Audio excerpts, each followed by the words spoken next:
विसर्जनादरम्यान कुटुंबियांसमोर मुलगा वाहून गेला। जळगावच्या ममुराबादमधील हृदय पिळवून टाकणारी ही घटना समोर आली आहे। गणेश कोळी विसर्जनादरम्यान गिरणा नदीत वाहून गेला।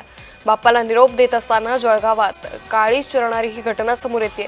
कोळी कुटुंबीय घरगुती गणपतीचं विसर्जन करण्यासाठी गिरणा नदीकडे गेले होते।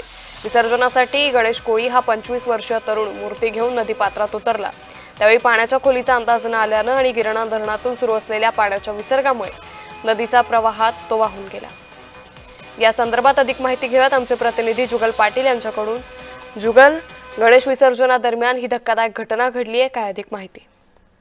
अंकिता, काल लाडक्या बाप्पाला निरोप देण्यासाठी जळगावातील ही काळी चिरणारी घटना आहे। जळगाव तालुक्यातील ममुराबाद येथील तरुण गणेश कोळी हा कुटुंबियांसोबत घरगुती गणपती बाप्पाचं विसर्जन करण्यासाठी या ठिकाणी गेला होता। मात्र त्याला पाण्याच्या खोलीचा अंदाज न आल्यामुळे गिरणा धरणातून मोठ्या प्रमाणात पाण्याचा विसर्ग सुरू असल्यामुळे या तरुणाचा या ठिकाणी मृत्यू झालेला आहे।